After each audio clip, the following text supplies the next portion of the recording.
Can we make hyper-realistic blockbusters at home now?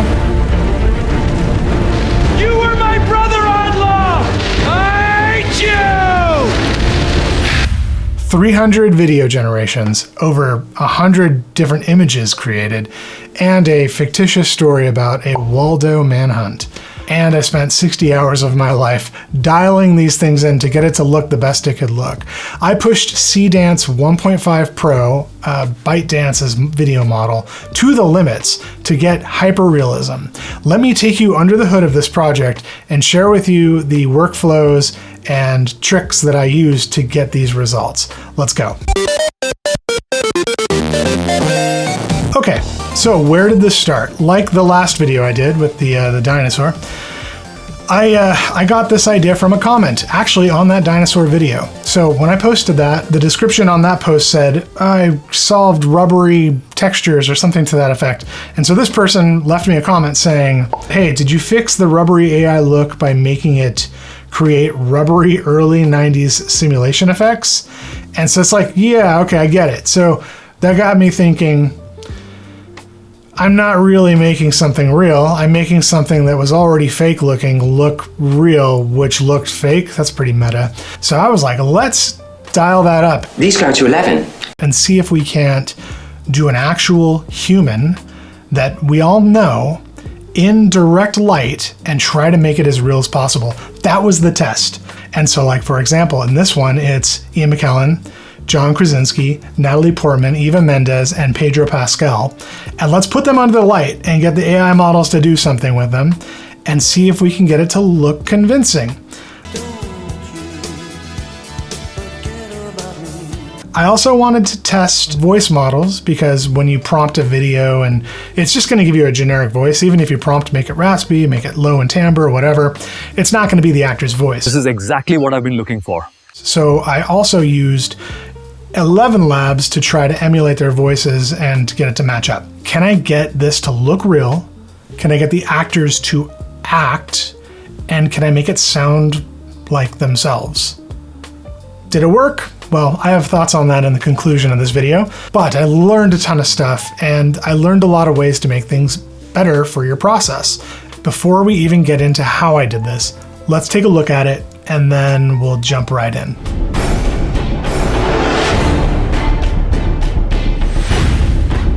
Jesus Christ, that's Waldo. Take this. It will protect you. This doesn't look like a bathroom.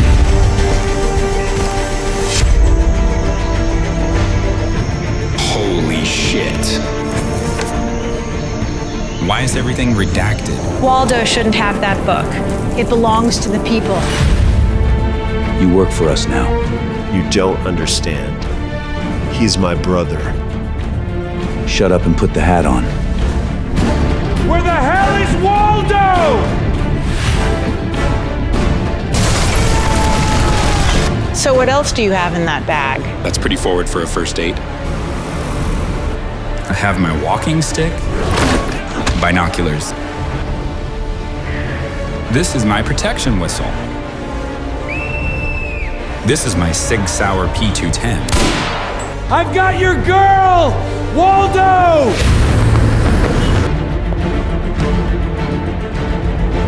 Sometimes family's all we have.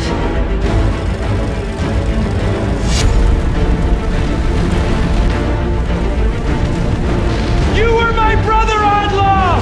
I hate you! Where's Waldo? Let's blend in. So over the holidays, I was looking at the Waldo books. From my youth, I used to look at these things all the time.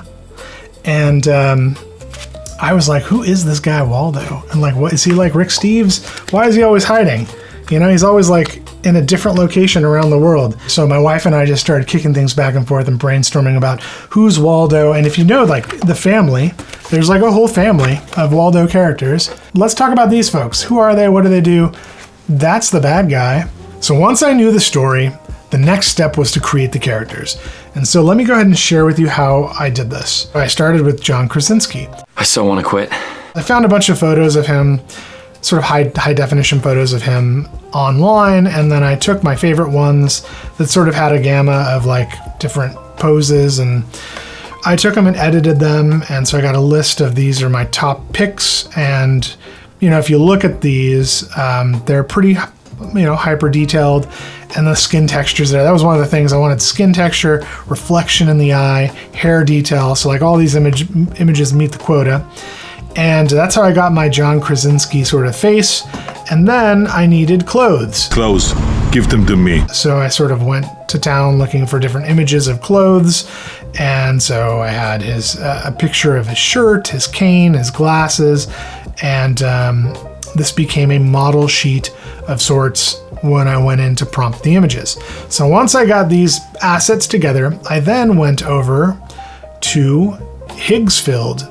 This time I did something different. In my last video, I started over in Gemini, where I was using Nano Banana in Gemini, but I tried using Nano Banana Pro here in Higsfield, and that's kind of where I put the characters together. So I would, like, if you're looking here, you can see this is my attempt at building a sort of model of what the character could look like. And if you look at the let's go and take a look at the actual prompt. You can see, let me zoom in here.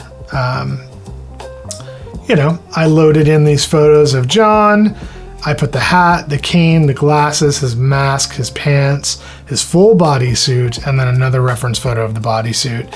And then I prompted it out, and it gave me these sort of like, not bad. Not great, but not bad. This was a starting point, and I iterated on this later. Once I had my characters dialed in, then I went to town on the scenes. And I'm going to share with you the first sort of real scene I did. This is the first prompt I got. And this is a 2K image, and that comes into play later. It's important that I sort of changed my philosophy on 2K versus 4K footage. Higsfield gives you unlimited 2K generations, but I think you need 4K. Even though you're rendering these things out at 1080p or 720p or whatever the model allows, going in with more information makes a much better result. So I learned that down the road, but let's start with this image. So I prompted this, and right out the gate, I got some weird things that I didn't like. I got this light up here, I got the circle, and then if you're looking at the skin and the eyes, we're getting that blur because it's this 2K image that's not hyper realistic. So I knew that when looking at it. I also ran this through the video model and saw the results and was not really impressed. So I took this and I went over to Photoshop. And the first thing I did here was I sort of generative replaced the circle and generative replaced this light. So this is what I did here. So boom, there it is. So that's before the generative fill, that's after. So then I took this and I was like, okay, how do I get the skin to look real? Right now it's kind of pasty and pastel-y. It kind of looks like someone painted it or drew it. It almost looks like a drawing, someone doing a hyper-realistic drawing. So then I was experimenting and researching, and I found back over in Higsfield, they have this really cool tool. So if you go under Edit, if you're in Higsfield.ai, go into Edit, and then you go to Skin Enhance, you get this really cool tool. So I loaded that image in, and I set it to imperfect skin so I could get a lot of wrinkles and different gradients and textures on the skin. And so then I ran this, and what it gave me was this. So we'll do a compare here. So this is the one I got originally, and then boom, that's what I got out of the skin enhancement. Also, it's enhancing this to become a 4K image. So that's great. So now I've up-resed my whole image. Now the problem with this is if you're looking at it, it kind of looks like he's got some skin damage from the sun or something. It's definitely not what I wanted. Hello, Clarice. I do like what it did with the eyes, right? If you look at the eyes, if you're looking at these eyes, it definitely sharpens up the eyes and makes them look more real. I like what it did with the beard hairs, the hair, the grains of the fibers. That stuff really came through on this. So I downloaded this, took it back over to Photoshop again, and I layered that in. And then, so what I wanted to do is sort of bring out less of the splotchy colors. So I took the original image and sort of painted in elements of the original image so it would look more like that, which is what we see in the final image. So like, let me just share with you, we got the final image right from the first image that came out. So there it is. You can see this is like very much improved in terms of skin texture, realism, and the overall aesthetic. Now, this is not the best shot by any means in this video. This is the first one I did. I got better at this, and you can see that at the end of the video. Hey, it's pretty much linear. I started from the beginning, but like I did go back and fix stuff. But towards the end of my process, I really dialed in this and got the skin textures and the hairs and the fibers to look much more real, and that really helped the video models. So let's jump over to the video models now. So I already knew I had a bias for Seedance 1.5 Pro from my experience on the last video, so I did pretty much every single shot in Seedance. I did do a couple experiments at the beginning with other models, but I was like, let's just go full in on Seedance because it was already sort of giving me what I wanted. And in fact, every single shot in this video is Seedance 1.5 with the exception of one shot, which is the Jesus Christ, that's Waldo scene. And that's because, being that that was a real scene from the Jason Bourne movie meme. Jesus Christ. That's Jason Bourne. VO 3.1 did a much better job at keeping that style, Jesus Christ, that's Waldo. the same, whereas Seedance kind of changed it. Jesus Christ, that's Waldo. And it changes it because it wants to introduce things like cinematic motion and acting influence that I wanted for that scene. But that really came into play with these other shots. And so you can see, like, this is where I started. I started with these wonky, like, Matrix sort of things that looked bad. And so I started learning, and I was like, how do I apply this to my story? And eventually, like, I got to this stuff. Where in the world have you been? Right? Like this, like, so scary. What? So these are some of the early versions of the shots that end up in the, so you can do a before and after. This is the before. Where in the world have you been? And this is where it ended up. That's pretty forward for a first date. So much better improvement. And that's because I used 4K upscaling, and I ended up painting in everything that I had in my mind. And that's like one of the big takeaways from this project is I had a vision in my mind, and I made sure that that came through on the images. I took these images and they became the prompts for every shot. So like this one, for example, this is one of my favorite shots in the whole thing. It looks so good. It looks so real and visceral. This is because I started with such a great image at high definition. Let's take a look at the prompt here. It's pretty easy. Look angry and breathing heavy. That's all I said. So some of them are much more complex than others. I think like this one here is the opening shot that I showed you at the beginning of the video. This is the prompt for that. So okay, so these shots would come back with audio that is not that of the character. So for example, let me find one. That's pretty forward for a first date. Yeah. So that's pretty forward for a first date. That is not John Krasinski's voice, and that's also not what he looks like. I dialed that in later. But anyway, what I decided to do was go over to 11 Labs and voice model them. So I took interviews of all of the actors. I think he may be the funniest person I've ever met. So I faced a fear that day. But I didn't go out. No, look at you. I like cut up all of the dialogue so I get 2 minutes of solid, clean audio, put them into 11 Labs, and then as a result of that, I was able to perform them to a degree. I think it could be better. One of the takeaways that I'll get to at the end of this video is that acting is like, we still need actors. This is not replacing actors by any mean, but I could go in here and I'm like, one of the lines is, this doesn't look like a bathroom. So I could generate that and then This doesn't look like a bathroom. You know, and then I could also put in more variability and make it more like, you know, exaggerated or whatever, and like really dial these in to how I want them to be. This doesn't look like a bathroom. Right, okay, fine. Or I could voice perform it, which I did a lot of. I would just go in and record. So I'd go in here, I'd hit record, This doesn't look like a bathroom. Stop recording, generate the thing. This doesn't look like a bathroom. Yeah, mixed results. So I had to do a bunch of this to get it to work. And then I also had to like learn the timing so that it would be on beat with what the lines came out, how the lines came out of the generation. So this was a lot of work, but I think I got it to a point where it's like, kind of sounds like them, maybe. Could be better. And I do think part of the reason why it doesn't sound as good is because when I made this, so like when you go to make a voice, I did an instant clone, right? Clone your voice with only 10 seconds of audio. I uploaded 2 minutes of audio, but you can upload like this one here for the professional voice clone. You could upload hours of content. So if you're like, if this becomes like a big thing and you have an actor that wants to be replicated, you get them to talk for hours with lots of high points and low points and inflections and dramatic tones and whispers and loudness and all that stuff, and really get a professional sounding result. I didn't do that because I was already in too deep on this project and was like, nope, maybe I'll do that for another video. After I got all of this stuff together, it all kind of came together in the edit, especially with the sound, right? Let's find one right here. It's like this. You have in that bag. That's pretty forward for a first date.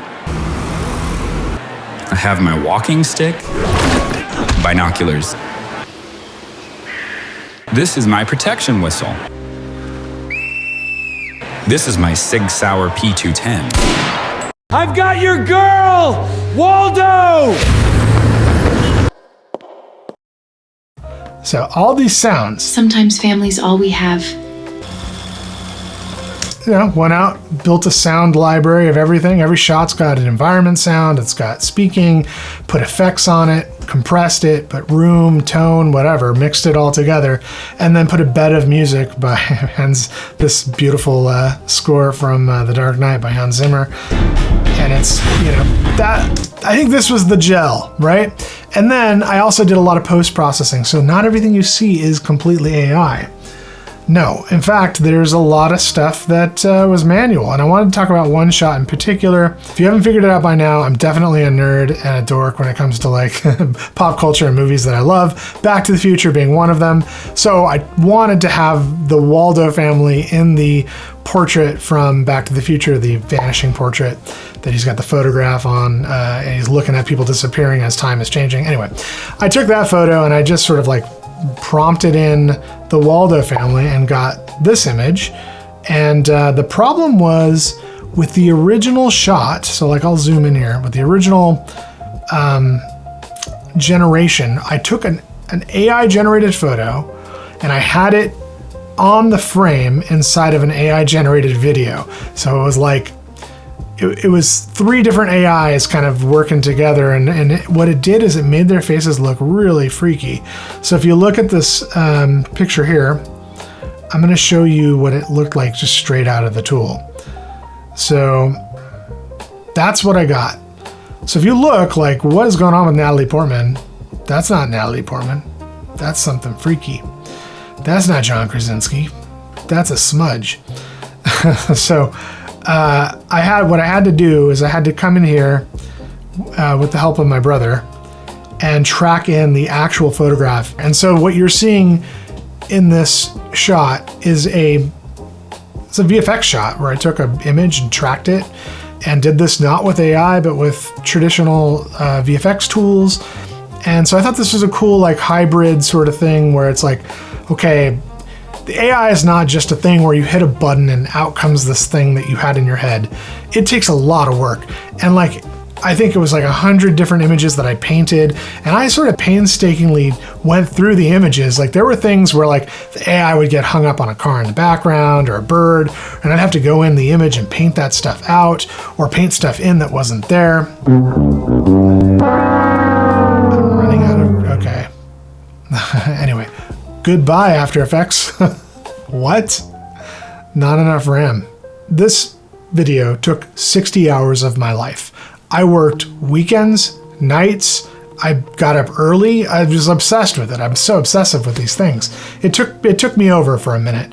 And I was motivated by this desire to test, can I make something photoreal that we know? I don't think this looks like someone took a really high-end Panavision film camera to a set somewhere and recording it. It looks CG, it looks AI, like there's still this uncanny valley, but I think it's so close, and I think that we're gonna see some stuff in the next couple years when these models get really good, and I think it's gonna take people who can take these models and the tools and the tricks of the trade and sort of sandwich them all together to get what's in the head or on the script out into an actual video.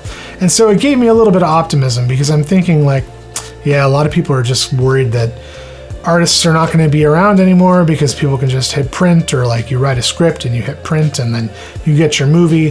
This is the contrary. I think this is opening up a lot of room for artists to come in and actually take these tools and do something new with them. So I'm feeling pretty good about it. The other thing I'll say is that actors are super important. I don't think that AI can act. So right now, like a lot of tools are coming out where actors can drive AI. I think that's going to be an important niche, especially when we really want to get into deep storytelling where there's emotion and humanity behind the story, or drama or comedy. Like it doesn't do the beats right sometimes. And so an actor driving AI, that'll be key. I think actors have a big role in this as well. So that about does it for this video. I hope you learned something from it, and if you're watching me fumbling around in ways that don't make sense and you have a better way of doing things, please do let me know in the comments or send me a message. Huge shout out to the person who left me the comment that sent me down this wild goose chase, and my wife, my brother, and my buddy Sean, who helped me with the edit, and just a ton of work to get this thing together, and they really kept me focused and got the best out of me. So thank you for all of that. And thank you for watching. I will see you next time.